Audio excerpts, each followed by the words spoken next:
Et vous, Sophie Davant, le rapport à la célébrité, vous recevez beaucoup de messages sur les réseaux sociaux, les articles, est-ce que vous les lisez, est-ce que vous les lisez pas? Est-ce qu'il y a des moments difficiles aussi quand on est célèbre? Évidemment qu'il y a des moments difficiles. Moi, j'essaie de faire ce qu'il faut pour être professionnelle, c'est-à-dire j'ai besoin quand même de me tenir un minimum au courant de la réaction du public, son travail quand même pour le public, donc je fais ce qu'il faut, mais j'essaie de me protéger un peu, je lis pas tout, je passe pas ma vie sur les réseaux sociaux, je fais des petites ponctions de temps en temps, et oui, bien sûr qu'il m'arrive d'être blessée par des réflexions, ce qui est très difficile toujours en 2024, c'est que nous les femmes, on est souvent attaquées sur notre physique d'abord, et par des femmes. Donc ça, c'est un truc de dingue, quoi, que j'ai du mal à comprendre. Rivalité. Je trouve que ce sont elles les plus agressives, les plus horribles, alors qu'on devrait être solidaires et se soutenir et voilà, être indulgente. Voilà, c'est déjà pas facile d'être une femme quand on fait ce métier, de se on va montrer. Commenter la tenue, la coiffure. La tenue, le visage, les rides, les cernes, mais odieuses. Je lis des choses insupportables, quoi. Alors qu'on pourrait commenter autre chose, l'expérience. C'est sans doute de la jalousie. Oui, peut-être, mais je trouve ça dommage, quoi. Je comprends pas. Voilà. Mais bon, après, je comprends pas, mais c'est hélas souvent le réceptacle de ces réseaux sociaux. C'est le loyer. Voilà, la notoriété, il y a un loyer, c'est les vacheries. C'est vrai. Ah oui. Vous l'acceptez. Je me pose une question tout de même sur cette thématique de l'estime de soi que je vois revenir énormément dans notre société. C'est un sujet important. On explique en particulier que sur l'école, l'importance, c'est de donner de l'estime de soi aux jeunes. Et en fait, je me demandais si c'est pas aussi le fait d'une époque où peut-être on n'apprend pas à sortir de soi, justement. Et donc, à se trouver une cause qui nous dépasse. Et est-ce que, en fait, le fait d'être obsédé à ce point par la question de l'estime de soi ne crée pas peut-être un peu plus de souffrance alors qu'on se dépasse en sortant? Bien sûr, oui, absolument. Mais d'où le titre du livre. Hein. C'est pas s'estimer, c'est s'estimer et s'oublier. C'est-à-dire, une fois qu'on a fait le boulot, on ne va pas passer ses journées devant la glace et se dire comme je suis estimable.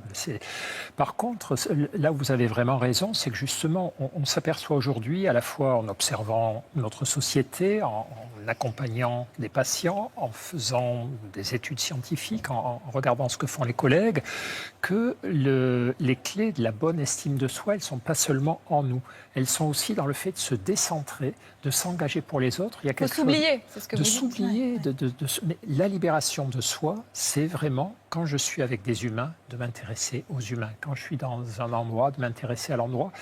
Finalement, c'est Montesquieu qui disait ça. Montesquieu dit, pour faire des grandes choses, il ne faut pas être au-dessus des autres, il faut être avec eux. Il faut être avec eux, en lien avec eux, et c'est comme ça qu'on fonctionnera mieux. Donc, on commence à piger un petit peu que c'est sur ça qu'il faut insister aujourd'hui.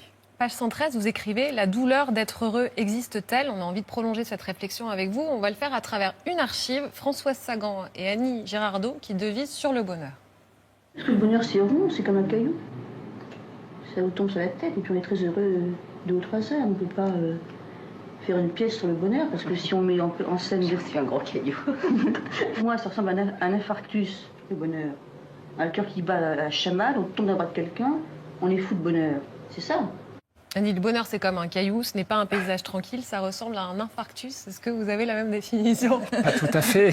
Bon, après, chacun a la sienne. Non, mais là où c'est très juste, c'est que le bonheur, par définition, c'est quelque chose qui ne va pas durer.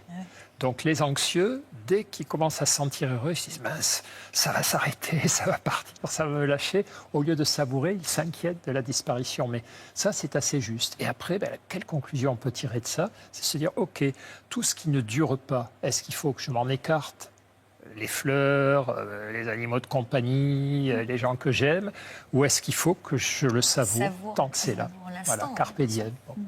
Oui, c'est ce qu'il faut arriver à dire à chaque fois. Vous parlez des animaux, ça nous fait une magnifique transition pour parler d'En bonne compagnie. Votre nouvelle émission, Sophie, tous les samedis à 15h35 sur France 3.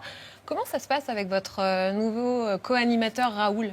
Alors, il a l'habitude de faire de la télé, il a commencé très jeune. C'est votre chat, il faut le préciser, parce que ça ne va pas comprendre du tout.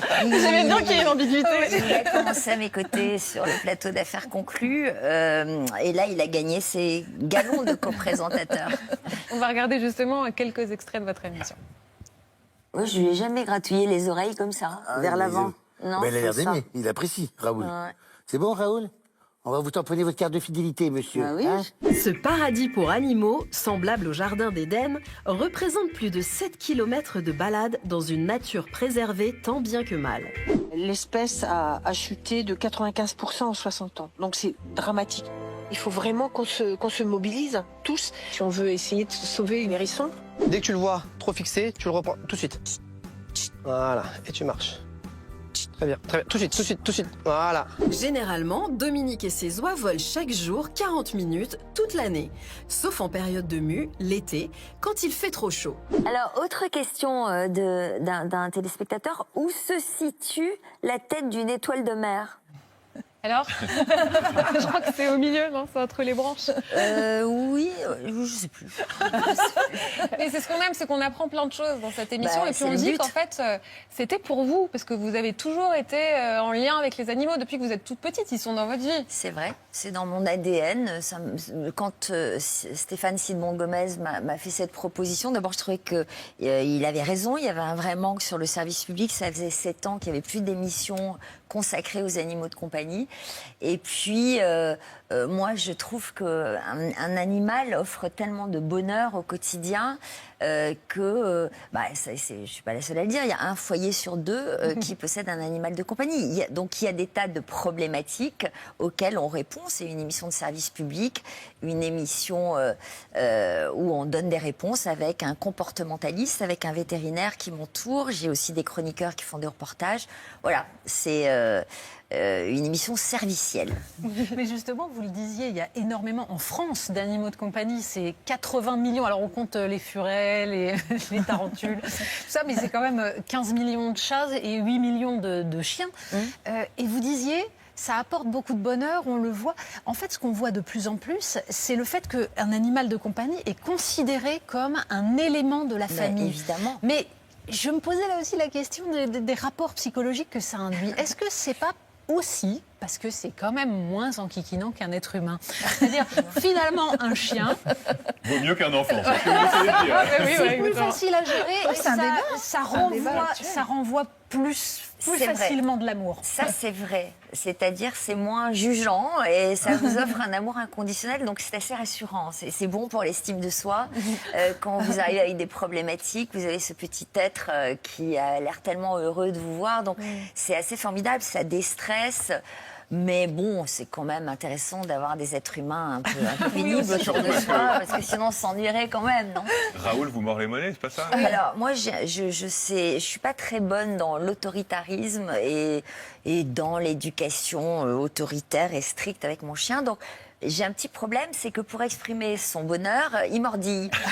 Donc, déjà sur le plateau d'affaires conclu, quand il sentait, parce qu'il était très intelligent, donc il sentait la fin des expertises. Donc, dès que le vendeur s'en allait, il lui courait après pour lui mordiller les mollets. Et puis, à la radio, il fait ça aussi. Donc, il dit rien pendant le direct. Il a hyper bien compris qu'il ne fallait pas qu'on l'entende. Mais dès que c'est fini, alors là, il se met à aboyer, à me Explosion de mordiller les joie. mollets. Donc, c'est un peu comme les baroques. Donc, on a essayé avec un comportementaliste qui m'a donné quelques conseils. Et mais ça a je pense marché ou que pas? les 2 ou 3 conseils qu'il m'a donnés en plateau ne sont pas suffisants. À mon avis, il faut un vrai stage éducatif. C'était quoi comme conseil? Vous êtes peut-être trop dans l'intime? Non, parce qu'on va le voir. Oui, il faut être strict, rigoureux, il faut lui interdire. Moi, ça me fait un peu rire. Et quoi. vous savez